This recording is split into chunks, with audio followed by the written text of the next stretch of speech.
Welcome to Soccer Morning. Here's your host, Jason Davis. Good morning, everybody. Happy Thursday, St. Patrick's Day.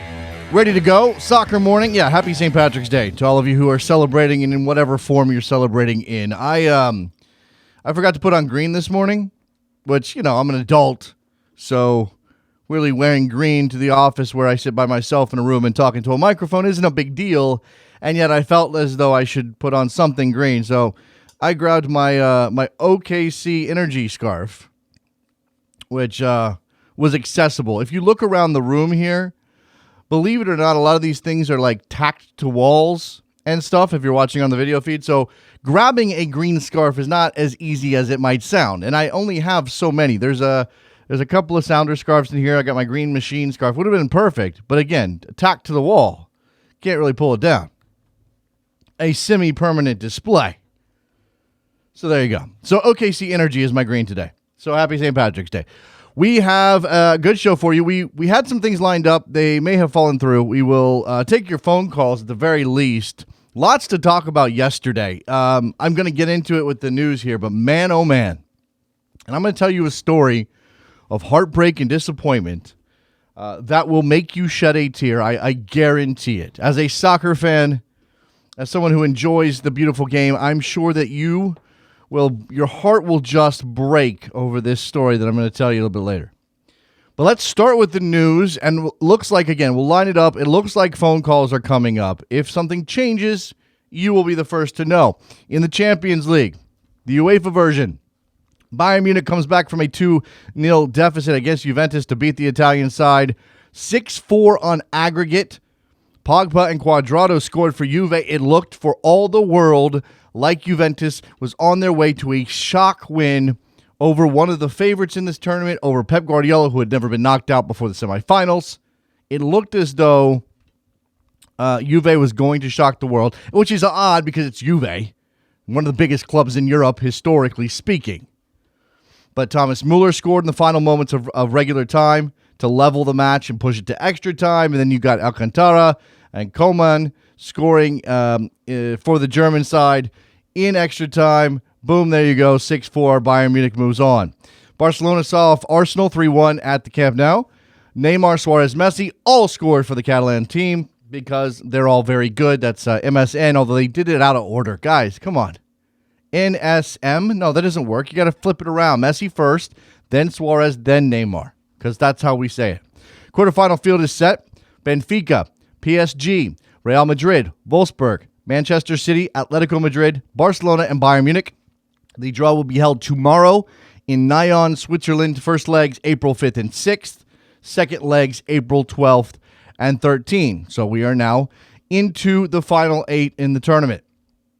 DC United has lost another goalkeeper after the club announced that Andrew Dijkstra, who was holding down the number 1 spot in the stead of Bill Hamid, who is recovering from knee surgery, will have surgery of his own on a herniated disc in his back and is expected to miss 10 to 12 weeks. I got the email this morning. They're calling this microdiscectomy. That sounds terrible. Microdiscectomy. Ugh, man. Feel for Andrew Dijkstra. DC United has 2 keepers on their roster. Travis Wara, who made his first start ever on the weekend. He is a second-year pro.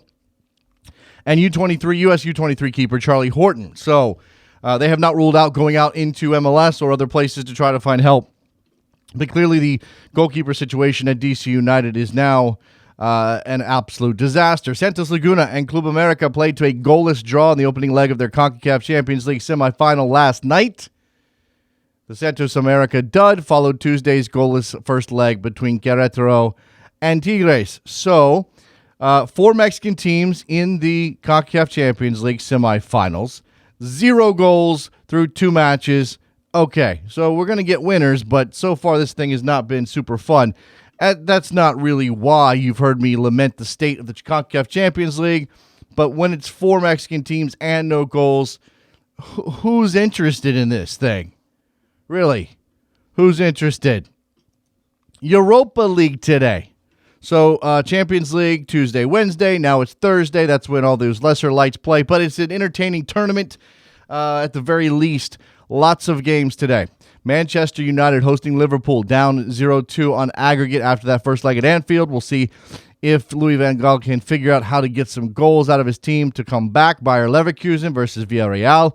Villarreal up 2-0 on aggregate. Lazio hosting Sparta Prague, with that tie even at 1. Defending champion Sevilla hosting FC Basel. No goals between them from the first leg in Switzerland. Valencia hosting Athletic Bilbao, with Athletic up 1-0 on aggregate. Braga facing Fenerbahce, with Fenerbahce up 1-0.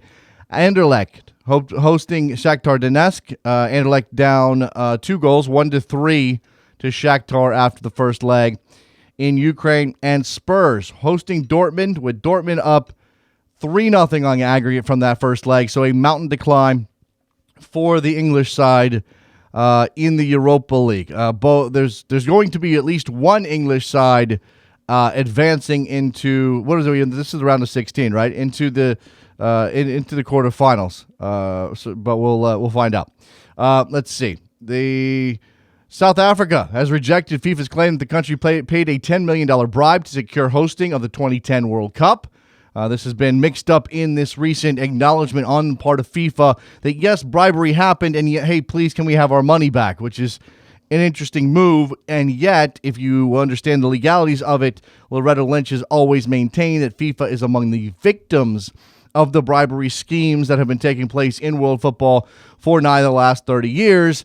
And that means that they have the right to request compensation, restitution for the bribes that were paid. But not everybody is going to step up and just admit to the bribery. Sports Minister Fikile Imbalula, hopefully I got that close, denied the allegation in Cape Town this morning, actually. South Africa did not pay any bribe, nor did it illegally obtain the right to host the World Cup, he told a news conference in Cape Town. He said FIFA must retract its statement made on Wednesday when it sought restitution in U.S. courts from former FIFA Executive Committee members it said had accepted bribes in the awarding of World Cup hosting rights. Quote, "We paid money to a legacy project in the African diaspora in the Caribbean." So they are maintaining that this was a legitimate payment. Now, I think, and I don't have the details here in front of me, but if I remember correctly, this is money that went to Jack Warner. So, which then Jack Warner may have distributed to the various members of the Caribbean Football Union, who, of course, were part of the voting group for the World Cup rights in 2010.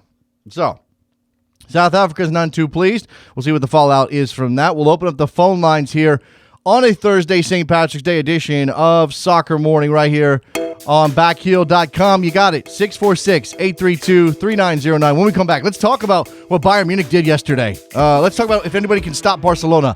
Let's talk about, anything else you want to talk about. We'll be right back.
Welcome to Soccer Morning. Here's your host, Jason Davis. Here we go. We are back on Soccer Morning.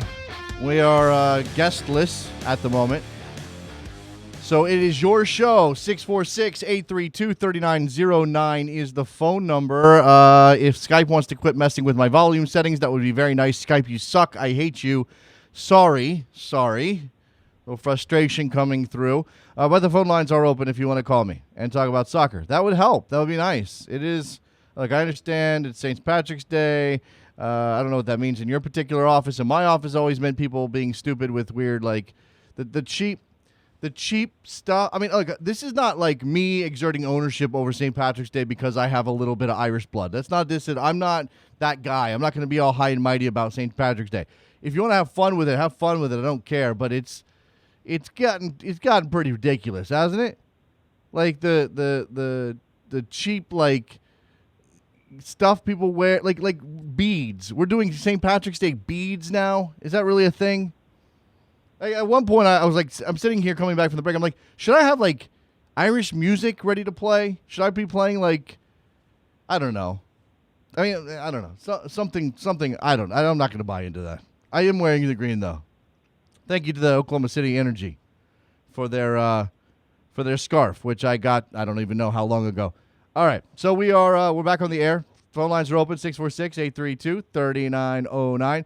Questions here for you on Soccer Morning. One, can anybody stop Barcelona? Now, I think we all agree that Arsenal is not the biggest challenge for FC Barcelona at this point in the Champions League. So to see Arsenal fall to Barcelona is no great surprise. To see Barcelona sort of dominate Arsenal 5-1 over two legs is no great surprise. But that does not mean that Barcelona is not beatable. Bayern Munich obviously had struggles. They gave up. They went out with a lead in Turin, lost that lead in that first leg, 2-2, then gave up 2 goals to go behind 4-2 before having to storm back with 4 goals in that game to get them into the quarterfinals.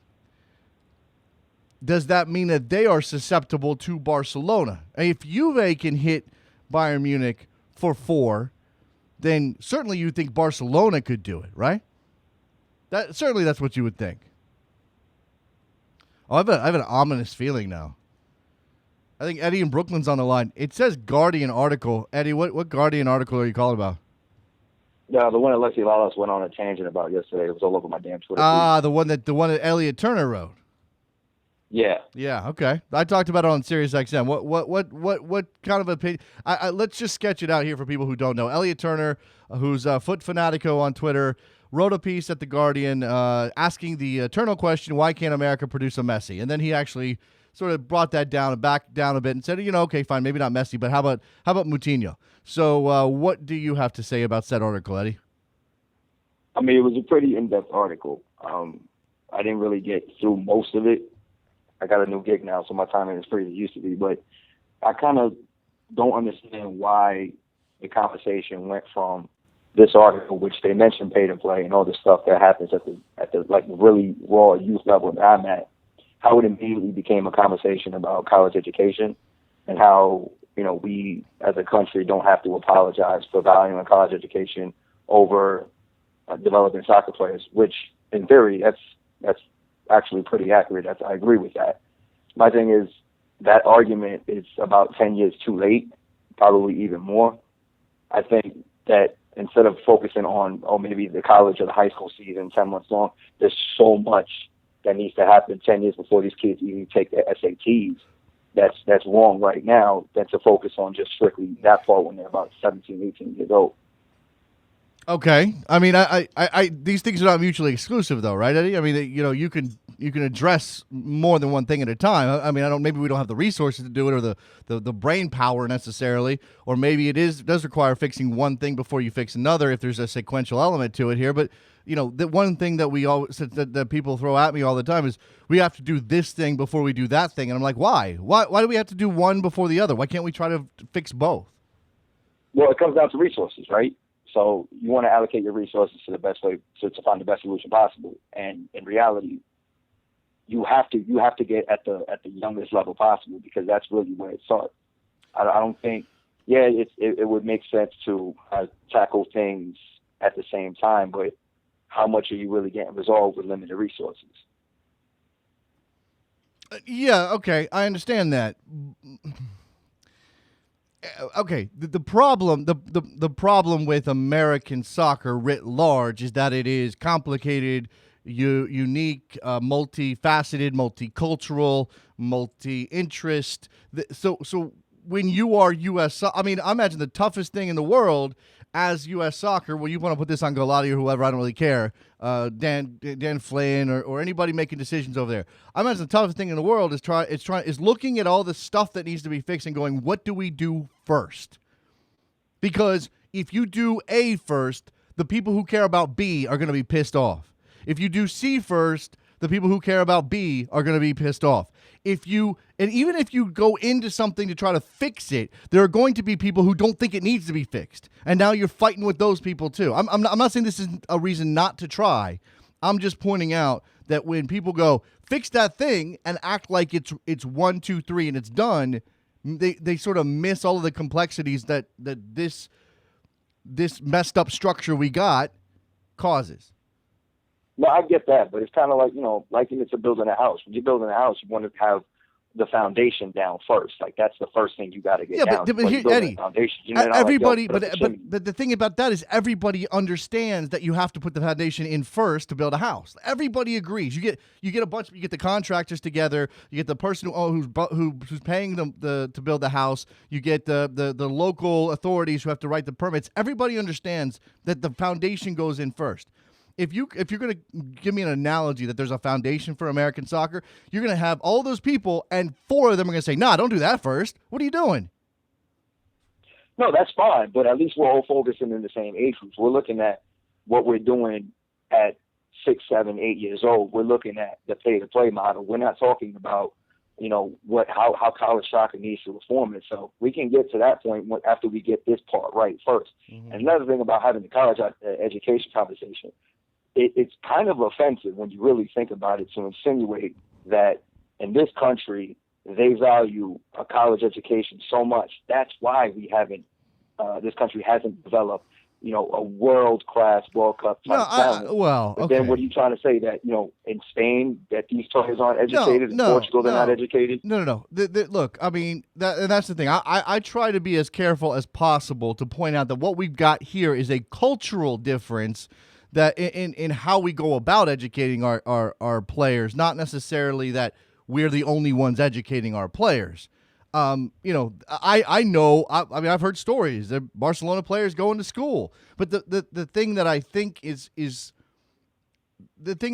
sometimes, I don't know, Eddie. I mean, I don't want to paint everybody with a broad brush, but you have to admit that in certain places in this world, England, well, certainly South America, some other places in Europe, there is a churn it out mentality that these players are not necessarily people until they show up on the first team and contribute with whatever good play they're capable of, and that leaves some of them on the sideline. Because even if you provide for an educational path, if the cultural pressure is become a pro soccer player, become a top professional, that means some of those kids aren't going to take advantage of that stuff. I mean, it happens here too. Don't get me wrong. There are kids taking basket weaving in college. I understand that.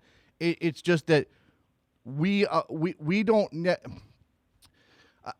I don't know, Eddie. I mean, look, again, this is complicated. So I'm not trying to lay anybody bare here. But there's clearly a disconnect between the people who want to push college soccer out of the equation altogether and the people who say, wait a second, college is important. We shouldn't, as Alexi said, we shouldn't apologize for having it as part of our structure. No, there's still an avenue for all that. Like, not everybody's going to be a world-class player. If they go to college, they should have the right to play some soccer. Like, that shouldn't be held against them. I just still think, and to me, honestly, the numbers, people talk about, there's 5 million people playing soccer in this country. I still think that those numbers can go up. More kids can be exposed to this. If you didn't have the sport basically being dominated by a pay-to-play system. And I still think that to me is the first thing that needs to be reformed in this country is that damn pay-to-play model. Because right now, so I got a full-time gig and I'm working in Harlem and I'm coaching underprivileged kids in Harlem. A lot of these kids are going to be able to play for some of the clubs that I worked at before, period. They would not have this kind of exposure. They would not have this kind of coaching. But they have it now because it's not a pay-to-play model first of all, the pay-to-play model is a problem because of access to top-level coaching, et cetera, et cetera. Exposure for kids to the kind of environments is going to help them if they do have the talent to become a professional one day. That's the problem with pay-to-play. I mean, again, kids can pick up a soccer ball and go out and do whatever the hell they want with it, Eddie. To 5 million, and I'm not saying that makes pay-to-play okay. It obviously doesn't. But 5 million kids, or 3 million people, 5 million people, whatever it is, I don't know what those numbers are. That only accounts for the people that are, or the kids that are registered with some official soccer playing organization. I mean, there's got to be a bunch of kids out in this country, especially below the poverty line, who simply don't show up on those records. Yeah, I mean, but when they're not necessarily at the parks playing either. No, true, but that doesn't mean that they're not soccer players. I mean, that's the thing. We put a value judgment on. You better have a uniform and orange slices at halftime to count as a soccer player. I know you're not. That's not what we're saying. I mean, Alexi is accusing me of choosing my words carefully. I'm not sure I'm doing. I don't. If I'm doing that, I don't mean to. Because Alexi never chooses his words carefully. He wants to get it popping. Oh, I know, and I respect him for it. I respect his drive to get us talking about this stuff. Again, I pose the question because I don't know that I always have the answers, and I know a lot of people want to accuse me of riding the fence here, but that's not how I feel about it. My feeling has always been, well, if I don't have all of the information available, then how could I possibly make a judgment on this? I think kids should go to college. But I also know that college doesn't produce the best soccer players we could possibly have. I also know that 99% of the kids who play soccer at all are never going to be professionals. So for me, the emphasis should be on making sure that those 99%, because they amount to more kids, have every opportunity to get the education they need or the background they need to go on and be successful people outside of soccer, because it's just not going to happen for them athletically. I also want the United States to win a World Cup. How do I reconcile those things? I mean, it's not. I don't think you have to have one or the other. I think you can still develop an elite player and get a college education. Because again, having that kind of conversation is really insulting to say that, hey, French players on the national team, you guys aren't educated, you aren't smart. Like, does nobody else in the world have a college? Like, if every player in the World Cup outside of the U.S. not have a college education, like nobody has a degree, like that's the but you like again you have to admit that because the soccer hasn't been as important here, that means that the educational component has been more important. Okay, just by a de facto situation. Not that Americans necessarily care about education more, but because we weren't as interested in producing top level soccer players until the last 20 years, that means that when kids get to college, we didn't really wring our hands over it. Now we are. Now we're like, oh, wait a second, they're behind their peers, because if you're not making first team appearances by the time you're 19 or 20, you're basically cooked. In other places around the world, there's not this emphasis on sending kids to soccer players, potential soccer players, youth academy kids to college at 18 and having them only play for 3 months because they need to focus on their education. That's definitely true, Eddie. Yeah, I was saying, it's just look at college football. Like, do you really think that these kids aren't on professional teams? Do you think these kids aren't professionals? Like, maybe they're not being paid for it, but come on.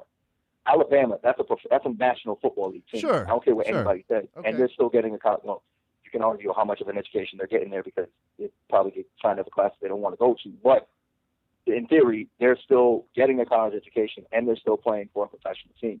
I still think you can manage both. So I think to focus the argument on that and focus the resources on that, it's kind of a waste of time when you have so much more 10 years before these kids even take their SATs that you need to worry about first. And I think, like I said, just lay the foundation first. We can have arguments when we get there, but let's be in the right place. Okay. Well, what's the first? I mean, I'm going to lay it out here, and I'm not trying to put you on the spot or blow you up, Eddie. But what would you? I mean, what do you think is first? I think, honestly, it's the pay-to-play model. I think U.S. Soccer can invest more in getting kids from underprivileged neighborhoods, for example, scholarships that can play for clubs. Maybe clubs, U.S. soccer clubs from throughout the country, they get, give them TAM or GAM or whatever other bullcrap acronym that we come up with in this country to allocate money to different youth clubs, and that money is being used to, sign a player who can't afford the club fees. So that way, maybe not all inclusive, but maybe there's one or two kids that are it's in a bad place, it's in a bad neighborhood. Well, okay. Somebody from my kind of background who didn't get a chance to play club soccer at the youngest level, who can get that opportunity now because there's money being offered for him to pay for it. Okay. You don't need to save everybody in the world, but if you could just start saving one or two kids and right. at each club in every neighborhood, you can find maybe one, two, three, four players down the line to turn into something. Okay. But at least you're starting to become somewhat inclusive. I don't have any details, but I think some of that is happening. I mean, it's not pervasive. It's not across the country. I mean, we paint with broad brushes because we have to. Because when we talk pay to play, we can't throw out caveats for, there's just one program in this state or this one academy that does, hand out 10, 12, 15, 20 scholarships a year to kids who simply can't afford. I mean, that stuff is happening. But then again, the pay-to-play model is still pervasive enough that we absolutely need to be addressing it in a bigger picture. So I get what you're saying, but I think I hope some of that is happening. And I hope there are, again, are we talking about U.S. soccer having responsibility for trying to break this thing up? Are we talking about, private concerns, private companies coming in? Obviously Manchester City is dumping a lot of money in your town, Eddie, trying to do something with soccer. I mean, maybe it's just a bunch of PR, but they are building, they are putting in small-sided pitches. They are investing in kids in New York to try to get them into soccer or playing. I mean, is that not enough? No, I mean, if foreign interests want to come in here and do that because they see it as an interest to them later on where they can export these goods, that's good, that's fine. That's extra stuff. But it's got to come from U.S. soccer first. This is your soil, this is your country, this is your federation, these are your players. You got to do the investment, period. Well, okay. It should be, if you want some help on that, that's fine, but it's got to be a lot more of an initiative from U.S. soccer before anybody else. Yeah. I mean, if you look at what's happening with the girls' development areas, ECNL going up against the new U.S. Soccer Development Academy for girls, some of the other arguments and sort of battles that have happened within the governance of American soccer, especially at the youth levels, this is not a situation where U.S. soccer has carte blanche authority to just pass down things and everybody's going to jump in line. I mean, that's again, to the complexity of the system, everybody's little fiefdom, everybody's little area that they control, and not necessarily wanting to just fall in line with whatever U.S. soccer says. So, U.S. soccer probably... Okay, that kind of reminds me of when I was taking my licenses. The instructor told me, yeah, that's right. It's more on the state level. Yeah. That U.S. soccer can only really suggest things, and it's really the state soccer associations that have to kind of they'll take it in, and maybe there's incentives if they follow it, and if they don't get those incentives. But I think this is the only country that does it that way.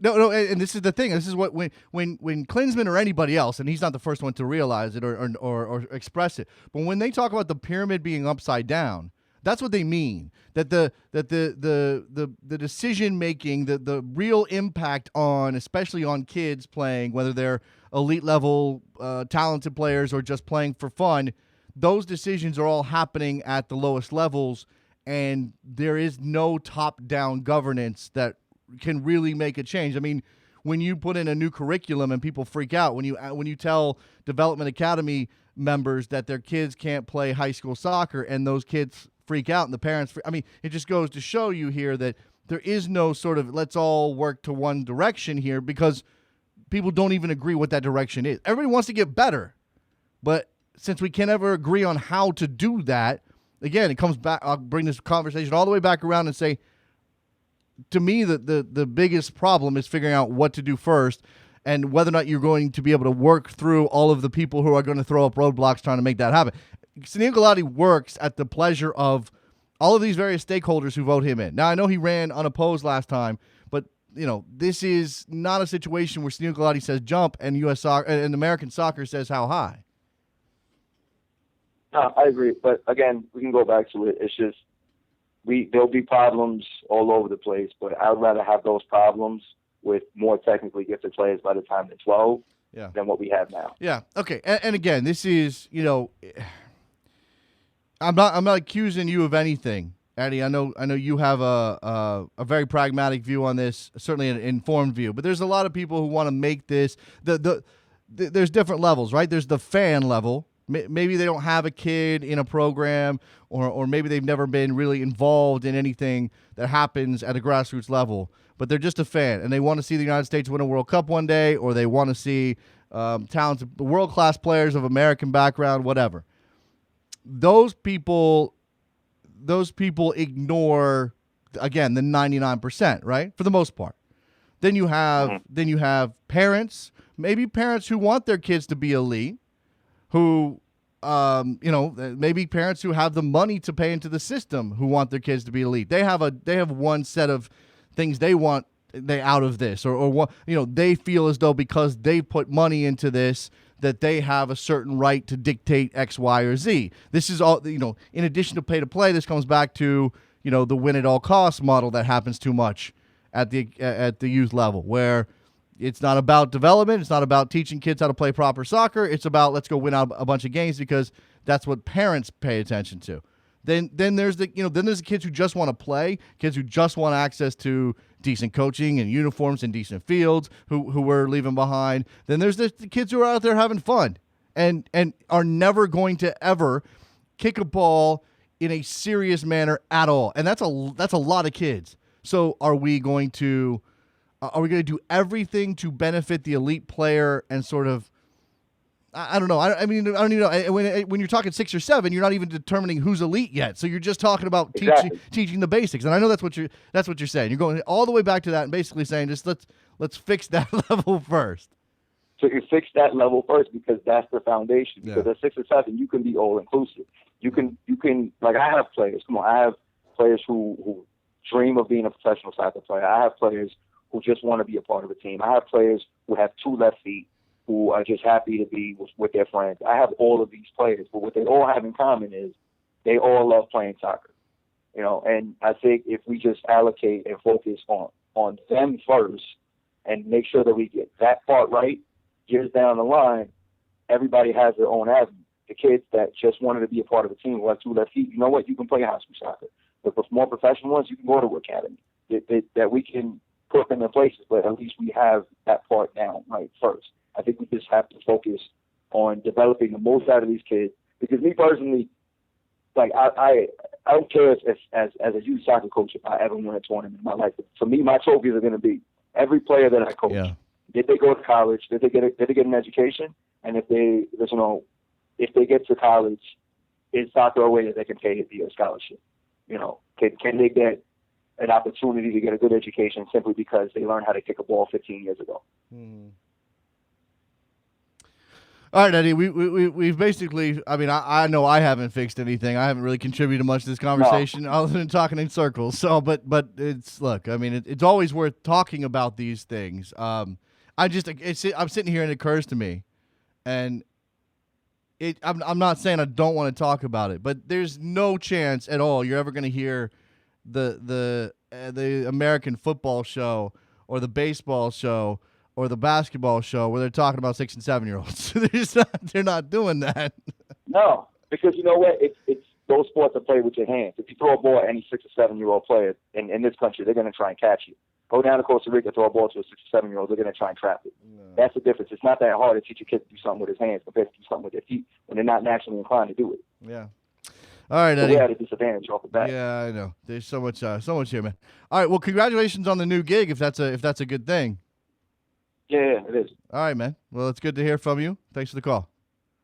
All right. I'm not sure that it started off being about college soccer and about Alexi tweeting. Hi, Alexi. Alexi tweeting yesterday that we have to stop apologizing for the place of education in American soccer. I'm paraphrasing here. I had it actually written down somewhere, and I've lost it. So I will, and I think this is all. And I didn't say this at the to Eddie, but I think it's pretty much my fault. So I'd like to apologize for. We need to stop apologizing for valuing education within the context of developing U.S. soccer talent. That was Alexi's statement yesterday. Now, there should be no apology about valuing education. That's absolutely correct. Whether or not it's necessary for soccer players in this country to attend college in the same window that is the traditional window for everybody else is maybe a different question. Whether or not that educational requirement needs to be filled by a traditional college experience is a different question. And yesterday, in reaction to Alexi's tweet, there was a explosion of discussion over whether or not there are other avenues. And some of them have been pointed out. Dan Cordemonch from MLS jumped on board, started talking about the partnership that MLS has with Southern New Hampshire University, which is all about online classes for its players. We talked about, or it was discussed, the LA Galaxy's initiative to have their players go to classes at Cal State Dominguez Hills if they'd like to. I imagine other programs around the country, other professional teams will find creative ways to provide educational avenues to their players should they want them. Does that rise to the level of replacing the traditional college experience in the minds of players and, more importantly, parents? Because the key to this thing is the parents.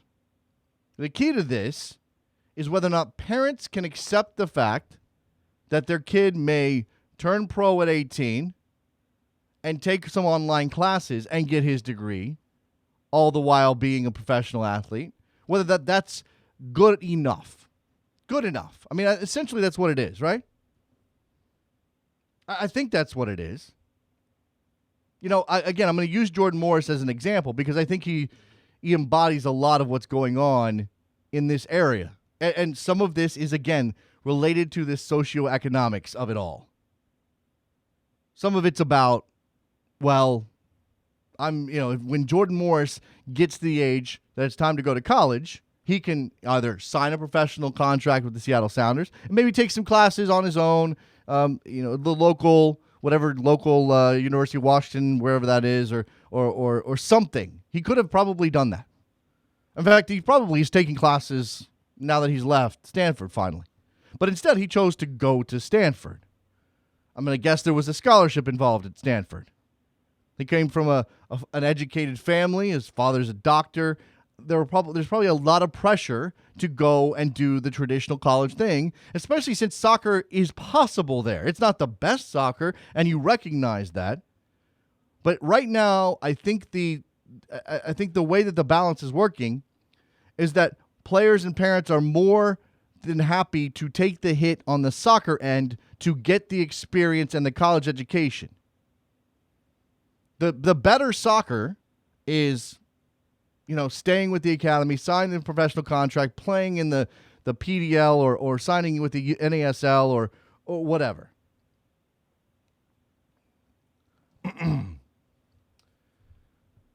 I think Trevor's got some things to say about this. Find it hard to reconcile the idea that a system in which some players rely on a scholarship to ever even attend college translates to the United States valuing education more. Kids that flame out of academies in much of Europe can go right into college without big debt. This is true that there are more educational opportunities at lower price, lower costs in Europe in a lot of places. That's absolutely true.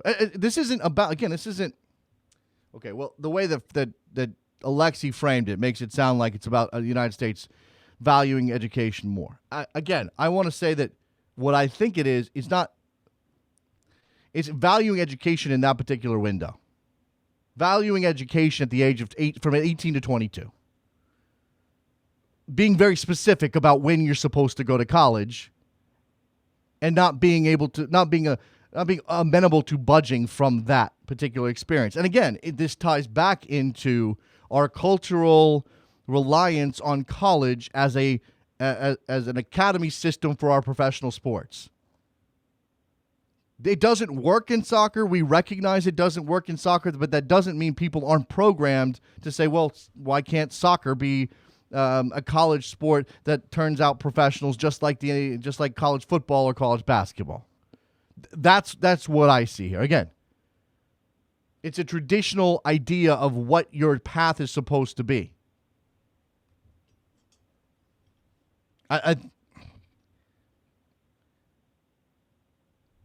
It's a matter of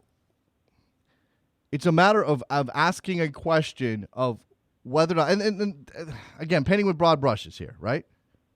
College soccer is a problem. Well, college soccer is a problem for a set of elite, talented players who would otherwise turn pro at 18, right? Would otherwise have development opportunities if they're not ready to play for the first team for the New York Red Bulls or the New England Revolution or the Columbus Crew, would otherwise have opportunities to go and continue to learn and get better in a more competitive atmosphere, a professional atmosphere, a rigorous training atmosphere. That's again, we're talking, I was sitting there talking to Eddie about, the elite kids, the 1%. Now, I don't know if it's exactly 1%, but let's just say it's 1%. The 1% of kids who need as much quality coaching, quality training as possible so that they become professionals. Focusing on the 1%, not to the detriment of the 99% necessarily, but the 99% mattering in a different way. When we talk about college soccer, we are absolutely, without saying it, talking about the best players, or the players that we think could be top-level professionals by the time they're 21 if it wasn't for our ridiculous college soccer system and its strange rules and its 3-month season. But there are 99% of college soccer players who are never going to kick a ball professionally ever, period. End of story, right?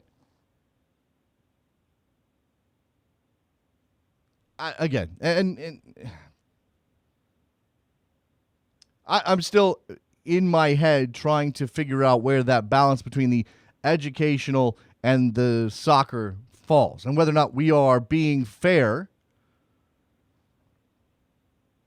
to the rest of the world when we sit here and argue whether or not the United States values education in a different way, or whether or not we need to apologize for it. As if, and again, if it's we want to be an elite soccer country, then we need to reconfigure our understanding of soccer, of college's place in the experience of a young soccer player. Because you can have college and you can have soccer. They don't necessarily have to go together. All right, let's see. Bill on Twitter. Bill actually threw this out, and I didn't hit Eddie with it. I wanted to do it while he was on the line. But Bill threw out, why not have, since they are already split up in the group stage, why not have Liga MX and MLS teams split up in the knockout rounds on different sides of the bracket? I think Eddie's head would have exploded if I had brought that up while he was on the air, Bill. Because Eddie is already upset about the split up of those teams in the group stage. He was recently on this show arguing you put those teams together in the group stage so that an MLS team can knock off a Mexican League team. And that way there isn't 4 Mexican League teams and 4 MLS teams in the quarterfinals for there to be a problem for the MLS teams getting past that round. I don't know. I don't think that's the solution. That manipulating the tournament to benefit the American teams because they can't beat Mexican teams, just getting them to an extra round, I guess. That sounds terrible, Bill. I mean, honestly, that's not a fix for the tournament. The only way that I think that this tournament gets quote-unquote fixed is MLS gets drastically better and we get a schedule switch. Provided, and I've heard it from enough people down in Mexico that would say that this is, it would not necessarily be unfair to the Mexican teams to change the schedule. But that's the way you get this tournament to be more even. That's the way you get it to be more interesting. Because as you've heard me say, right now, it's not interesting. We have two semifinals featuring 4 Mexican teams. The first leg of both ties produced 0 goals. Now, again, that's circumstance. That's not necessarily indicative of the larger tournament. But it's almost like the soccer gods are saying, see, told you, boring tournament. Blah, blah, blah. And I even saw Cesar Hernandez, who writes on Mexico and the Mexican League at ESPN FC, say, I regret rooting for all Mexican teams in the quarterfinals because this is boring. And because the CONCACAF Champions League has yet to rise to the level of being crucial and important and highly anticipated, and that's just a matter of time and tradition, and it's not really, I'm not really putting it, laying that fault in anybody's feet, but because it's not like that, because even in Mexico or the United States or whatever, when this tournament comes around, it's like, oh, it's Champions League time? Okay, let's do that. It's not as though Mexican teams are focused and drilled down on this semifinal, Querétaro versus Tigres. So there's not that, I don't think there's that buzz of anticipation. Like if you have Barcelona, Real Madrid in the Champions League, it doesn't even matter that they already play a bunch of times in the league and in the cup in Spain. It's huge. It's massive, right? And maybe if Guadalajara was in the tournament and they were facing Club America, maybe that would be a big deal. But otherwise, it's just kind of like, oh, it's like a Mexican League game that doesn't matter as much. Yeah. So there you go. Eddie on Twitter, you just missed an epic meltdown by not asking me that question. See? I can predict your behavior, Eddie. And I'm with you, though. That would be terrible. That would be terrible. Slick Rick says MLS has to change their schedule to accommodate CONCACAF. Well, again, that brings up the question of whose responsibility is it to change the schedule. Look, if CONCACAF decides it's best for the tournament, best for them, and Mexican clubs have no particular argument against it, then changing the schedule makes some sense. I have said, though, that to me, that sucks some of the legitimacy out of the tournament. If you are manipulating things, if you have a tournament, this is the way we do it. Now, I know it's only 8 years old or whatever in this format, but this is the way we do it. Everybody, compete and see who wins, and MLS can't compete to win, then that's on MLS. If MLS wants to win this tournament, MLS should respond in kind. If MLS wants to win this tournament and prioritizes this tournament, they have to find how far they're willing to go to help themselves compete in this tournament. Open up the books, spend more money. I don't know. Start the season earlier, adjust that way. I don't know. Change the MLS schedule completely. Flip the world around. Play your MLS Cup final in June. If that's how important the Champions League is, then do it. If it's not that important, deal with the situation and hope that one day an MLS team figures out how to navigate the thing. Because it's going to look bad. It's not a good look if CONCACAF goes, MLS teams can't beat Mexican teams. What should we do? Oh, I know. We'll change the tournament just for those MLS teams. That's what it's going to look like. And even then, and I've said this before, and I'll say it again, even if MLS gets competitive with Mexico in the CONCACAF Champions League, it still remains true that the CONCACAF Champions League is boring. It might be exciting that first time an MLS team beats a Mexican team in a final, if it ever happens. But if you don't have a legitimate competition that allows for winners from multiple countries, then it's not going to be that interesting. It's just not, and yes, it's circumstance because you can't account for the fact that there aren't stronger leagues across CONCACAF. You can't account for the fact that Mexico is way ahead, then it's MLS, and then everybody else. There are a couple of teams that MLS teams always struggle with that are pretty good, especially at home. The Costa Rican sides, the Honduran sides. But other than that, and the chances of those, Alajuelense, Saprissa, Herediano, Olympia, the chances of those clubs going and winning the thing are about as slim as the MLS chances right now, if not slimmer. So how do you fix a tournament that is essentially a one-man show at the moment, and even at the best case scenario is a two-man show? I don't know. Let's see. We might have a Tigres America final, something that could be viewed as a rematch of the final they claim was robbed. That was just the Clásico, right? Is that what you're talking about? Yausalat. Chivas saying, was it? Oh, Tigres America. Oh, Tigres America from last year. Yeah, okay. I see what you're saying. Sorry. What final was that? Was that a league final? If the CCL schedule was changed, there would be so many more upset U.S. fans because they would get beat every final. All right. What a shame it would be if NASL or any other league, U.S. league, won it before MLS, or would you be just as happy? Look, I don't think any American team winning the Champions League is going to make me quote-unquote happy. Circumstances matter.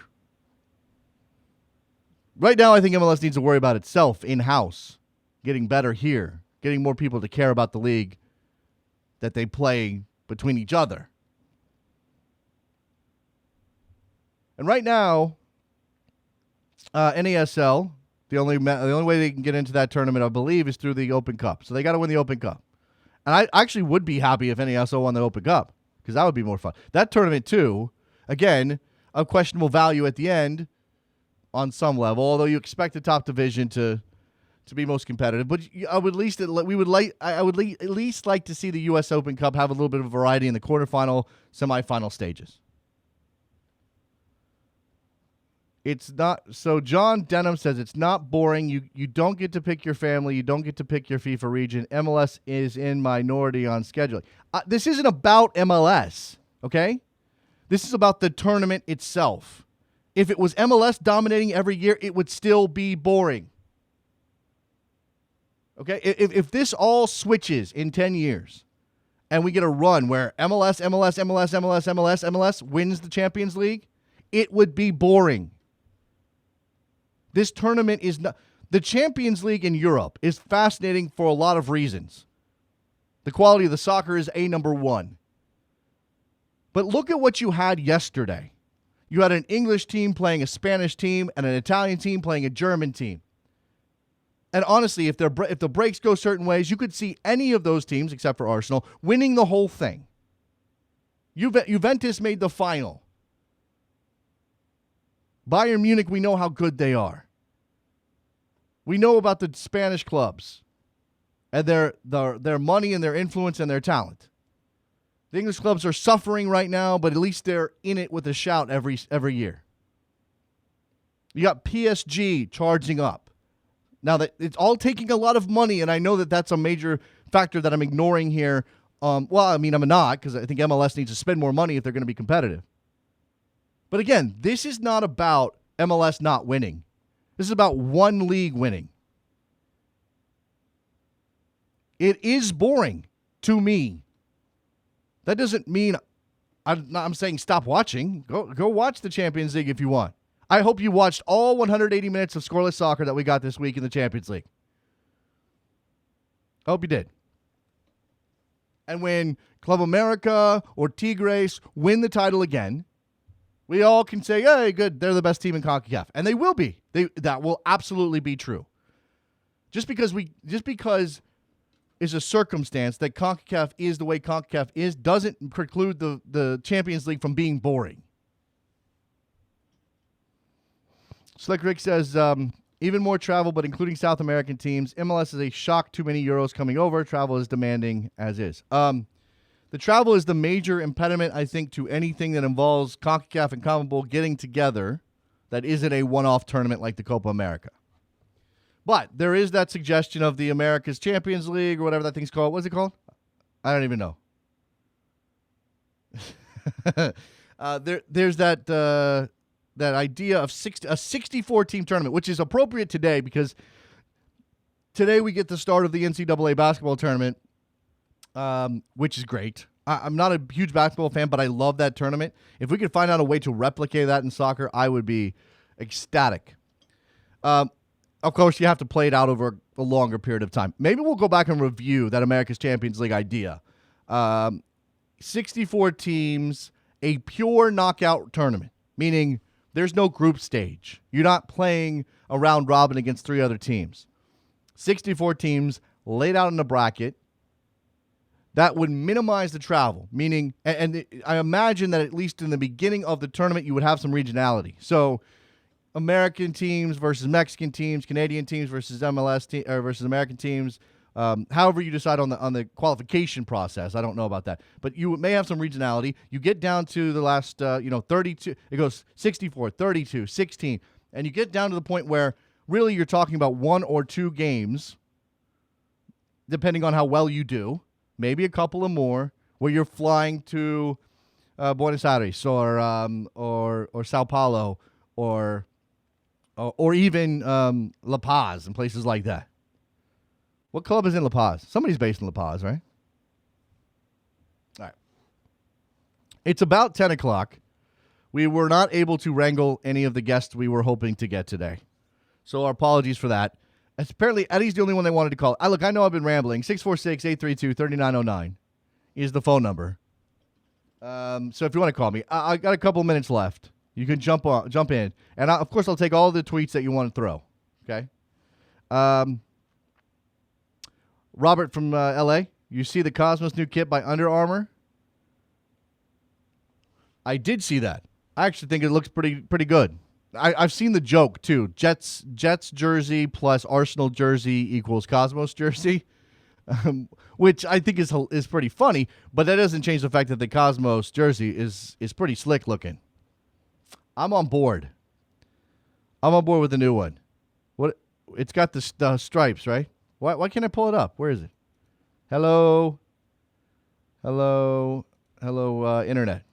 Please deliver me the new Cosmos jersey. Yeah. All right. Well, maybe I'll go to the shop. Maybe it's in the shop. There it is. Yeah. The 3 stripes on the arm. I dig it. I guess 3 stripes on the away kit. That's the away kit, right? And the home kit's the green one. I like the green one. I'd wear that. Eddie, you found a way to replicate the NCAA tournament. It's called the MLS playoffs. It's just as random. Nah, come on, Eddie. You know what I'm talking about. You know what I'm talking about. Not talking about that. Gordon says USL is the stepping stone to top U.S. Youth players and bridges gap to MLS. Would love to share more about how it all works. Apparently, Gordon works in USL. He is the USL Ops and Technical Development Director. Excuse me. That's awesome. Gordon, call me or talk to Trevor. Yeah, we'll get you on. We'll definitely do that. If USL, look, and that's the thing. I mean, we've all sort of been waiting to see how this thing really fleshes out. So when we get to the point where it's clear that USL is providing a viable alternative to previously entrenched development processes, I think we're all going to be happy about that. And look, the bottom line is on the college soccer thing, on the going to college thing, on the education thing, as long as the player has an option, that's all that matters, right? As long as the player has a choice, as long as the player can say doesn't have to pick one or the other. There are alternatives. There are ways to fill that gap. And again, professional teams across the board will start to get more creative with these ways to fill in that educational gap. Because guess what? It's in their best interest to have educated players. It's in their best interest to prove that not only can they produce good soccer players, but they can produce good people, and that those good people can go on to have good careers, even if that doesn't happen in soccer. All right. Let's see. We are. Oh, Auntie's saying he forgot about our summertime, our daylight savings time switch. He was going to call it. Sorry, Auntie. Thoughts on Portland signings: Darren Maddox and Jack Barmby. Is that what that says? I don't know anything about Jack Barmby. I do know something about Darren Maddox. That's an interesting signing. Could be a wing player. Could obviously play forward. All right. Washington's jumping in with something on UEFA anyway. I think it's going to do it. Thank you very much for listening on a Thursday. Happy St. Patrick's Day. Don't drink green beer. That's stupid. Drink regular beer and just be happy on St. Patrick's Day. Just enjoy yourself. If you're Irish, celebrate that. Remember, a 4-leaf clover is not the symbol you want. You want the 3-leaf shamrock. A shamrock has 3 leaves, not 4. I'm sorry to be pedantic about that. It's the one thing that bothers me. Sorry. All right, that's it. We're done. Thank you so much for listening. Thank you to Eddie in Brooklyn for his call, which was excellent as always. Follow us on Twitter at Soccer Morning. You can follow me on Instagram at DavisJSN. I don't know. I never put that out there. So do that if you want. And we'll see you over at SiriusXM FC. Later.